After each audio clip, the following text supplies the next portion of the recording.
Hey kid, wanna hear something really fucking funny? How about 5 things? The 5 funniest things. The top 5 titles of the video. Number 5. Love is complicated, especially when you are a nationally respected hero and you're in love with a criminal who is as infamous as you are famous. Oh, and the attempted human sacrifice thing. That probably put some strain on things. But that's in the past, this is now, and things are hard. After the most blatantly romantic moment in the series, Jalal cuts it off, obtusely claiming he has a fiancée which no one buys for a moment. Obviously. Understanding, yet dejected, Urza walks off, finding Happy, who encapsulates the emotions of the scene by drawing a heart on the ground with a crack through it. Much like me, this cat does not give a single fuck about this trash pairing between 2 of the blandest, most devoid of personality characters in the entire manga. Godspeed, little jester. Godspeed. Number 4. Tensions are spiking as the Fairy Tail Guild is under attack on Tenro Island, as the scouting forces of the Dark Guild Grimoire Heart make first contact. Gajeel and Levy are pushed to their limits, and only after Levy gives her parting shot is Gajeel able to muster up the strength to pull through, barely surpassing his opponents. If Gajeel, one of the toughest mages in Fairy Tail, struggled so hard for so long against 2 mooks of Grimoire Heart, how could Natsu hope to blow through even more of them effortlessly, finding power when he most needs it to defeat any one of them on his own? How could he possibly withstand such impossible odds of then going on to beat 2 more of them with some help from some other guildmates when his fellow Dragon Slayer was on death's door after barely pulling out a win despite also having help against those weaker? The math just doesn't add up. Before these fights, Gajeel lucked out and didn't need to battle with any members of Fairy Tail before, while Natsu had to expend some energy against Guildarts. Then, Gajeel, with full energy, an ally, and some food, barely beat 2 mooks. Natsu with just some food was more than enough for one fully fledged member who killed his own mooks in an instant. Natsu with an ally who had also expended her magic is able to beat yet another, but there's one missing piece to the preposterous puzzle. During Urza's battle with Azuma, it's shown that the Tenro tree gives a boost of magical power to those in Fairy Tail, the guild struggling more when he uproots it until Urza is able to take him down. But the tree was fully standing during all those other fights, so even with every possible advantage, Gajeel falls so short, even though he's supposed to be the rival to the main character. On this day, I laugh at you. Number 3. Before our bird-haired man makes his glorious arrival, we hear of his greatness. Before he is even a whisper, the unparalleled strength of the 10 Wizard Saints is relayed to us time and time again. Makarov, Jura, Jalal, the strongest mages on the continent. But the 4 kings of Ishgard, like Serena? Oh no, they're on another level entirely. They're barely even human. Warad, one of the kings, even says that fighting ability isn't the only way to become a wizard saint, yet the devious man decides to join the other 2 kings in the fight against Alvarez. Certainly, Warad is a deceptive master of the arts. But to say Serena is simply one of the 4 kings is misleading. He's the king above kings, his touchdown in Alvarez being announced as he easily trounces the other 3. And Jura was there too for some reason. What unimaginable strength! Who could stand before him? Then Acnologia straight up kills him a few pages later without a fight before his allies can even respond. You can't make this shit up. How could I? Who would hype up something for so long and so much across so many different groups, only to have what appears to be the peak still treated like a joke? Masterful. Number 2. You know Sabretooth? Fuck Sabretooth. Look at those smug assholes thinking they're tough shit because they haven't actually been able to compare themselves to Fairy Tail close up. They're not even evil. Mashima just can't write a villain for shit, yet these antagonists ticked me the fuck off. I wanted Fairy Tail to kick them up and down the arena. I wanted them to be broken and defeated without recovery. And the first part of the fight between Dragon Slayers actually succeeded, before all the tired one-upsmanship that makes my consciousness slip into the void.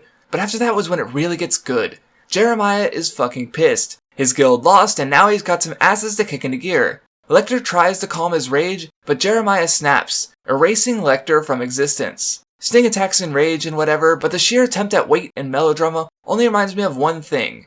Because you see, we're supposed to feel bad for Sting here. Oh no, he lost his friend. I don't give a fuck. How could I possibly give a fuck?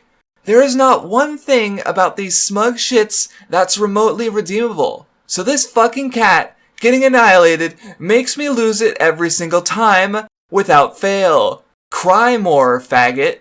Cry more. Number 1. Atoll Alyssa is in peril. The demon lord Dragneel has revealed his mad plans, but the gravitas is lost on the citizens below, so baffled by the chaos the capital city has been in under these past few hours. So the Demon King's minions are ordered to act, giving some much needed context to the situation. While Gajeel Red Fox shows some abandoned buildings he means business, Wendy is out for the blood of the innocent. What never fails is Gajeel's assistance. The motion lines and quicker delivery through the successive panels combined with a less over-the-top expression doing more for me than the anime's version. It's a cute little moment for Wendy and a rare moment from Gajeel of him helping someone who isn't Levy that makes me smile. I bet you think I'm being fucking ironic, don't you?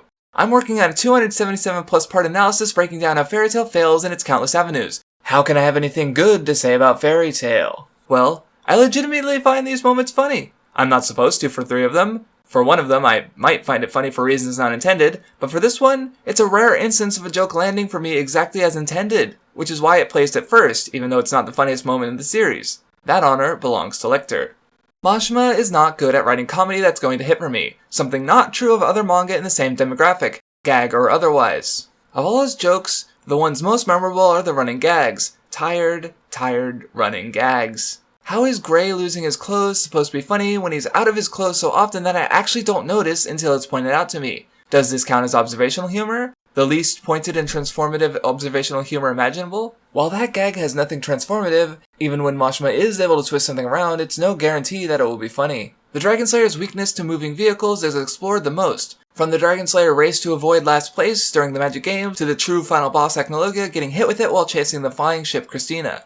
But the thing is, a big aspect of humor is the unexpected. Jokes are largely the subversion of expectation. You do know why the chicken crossed the road, right? Before it was thrown around without understanding, the humor from it came out of subversion of the punchline. A joke book I had as a child had this joke tucked away at the very end, after a dozen or so pages of pun after pun. So after all the wordplay, you get to the chicken crossing the road and you're trying to come up with all the puns you can around chickens and roads, but then you're hit in the face with not a pun, but a straightforward answer. In order to subvert an expectation, you have to reasonably build towards it before slapping the audience with something they don't expect. Natsu is on a moving vehicle and gets sick. There's no joke or gag here. It's just cause and effect. Oh yeah, that's a thing that happens. Making Natsu's expression sillier doesn't make it funny. It's a rule of the setting and there's no character behind it.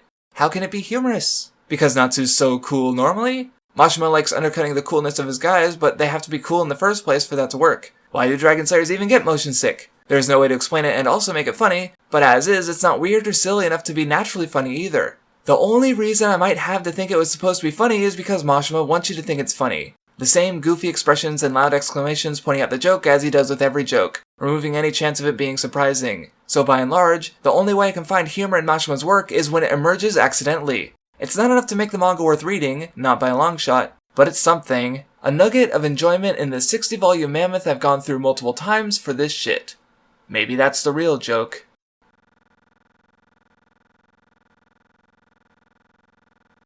Thanks to my patrons such as Mathwiz and Volkion for their support. I also urge you to take a look at some of my other stuff, like the Nen Show podcast, or on my side channel where you can find a little extra Mashima bashing. Thanks for watching.